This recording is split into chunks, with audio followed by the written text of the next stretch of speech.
صحیح بخاری حدیث نمبر 151۔ انس رضی اللہ تعالی عنہ کہتے ہیں کہ جب نبی کریم صلی اللہ علیہ وسلم قضائے حاجت کے لیے نکلتے، میں اور ایک لڑکا دونوں آپ صلی اللہ علیہ وسلم کے پیچھے جاتے تھے اور ہمارے ساتھ پانی کا ایک برتن ہوتا تھا۔ صحیح بخاری حدیث نمبر 152۔ انس بن مالک کہتے تھے کہ رسول اللہ صلی اللہ علیہ وسلم پخانے میں جاتے تو میں اور ایک لڑکا پانی کا برتن اور نیزہ لے کر چلتے تھے، پانی سے آپ طہارت کرتے تھے۔ صحیح بخاری حدیث نمبر 153۔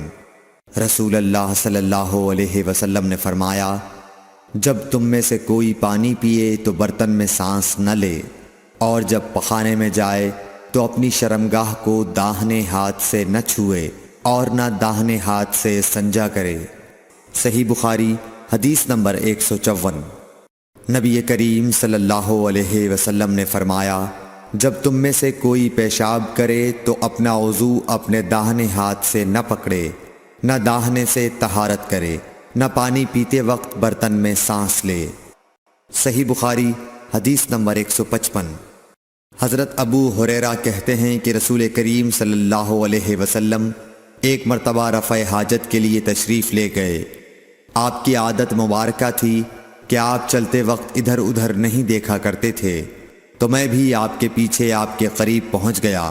مجھے دیکھ کر آپ نے فرمایا کہ مجھے پتھر ڈھونڈ دو تاکہ میں ان سے پاکی حاصل کروں، یا اسی جیسا کوئی لفظ فرمایا، اور فرمایا کہ ہڈی اور گوبر نہ لانا۔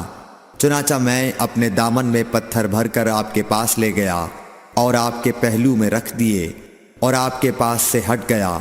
جب آپ قضائے حاجت سے فارغ ہوئے تو آپ نے پتھروں سے استنجا کیا۔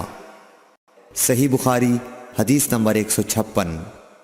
عبداللہ بن مسعود رضی اللہ تعالی عنہ کہتے تھے کہ نبی کریم صلی اللہ علیہ وسلم رفع حاجت کے لیے گئے تو آپ نے مجھے فرمایا کہ میں 3 پتھر تلاش کر کے آپ کے پاس لاؤں، لیکن مجھے 2 پتھر ملے، تیسرا ڈھونڈا مگر مل نہ سکا، تو میں نے خشک گوبر اٹھا لیا، اس کو لے کر آپ کے پاس آ گیا۔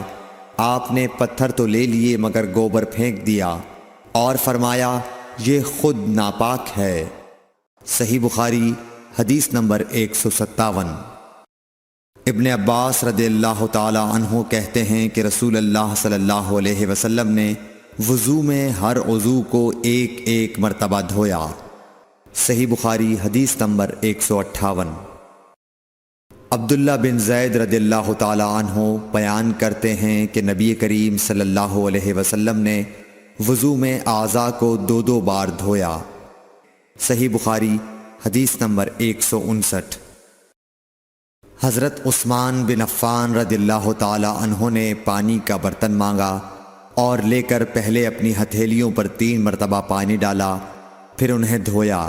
اس کے بعد اپنا داہنا ہاتھ برتن میں ڈالا اور پانی لے کر کلی کی اور ناک صاف کی، پھر 3 بار اپنا چہرہ دھویا اور کوہنیوں تک 3 بار دونوں ہاتھ دھوئے، پھر اپنے سر کا مسح کیا، پھر پانی لے کر ٹخنوں تک 3 مرتبہ اپنے دونوں پاؤں دھوئے، پھر کہا کہ رسول اللہ صلی اللہ علیہ وسلم نے فرمایا ہے کہ جو شخص میری طرح ایسا وضو کرے پھر 2 رکعت پڑھے جس میں اپنے نفس سے کوئی بات نہ کرے تو اس کے گزشتہ گناہ معاف کر دیے جاتے ہیں۔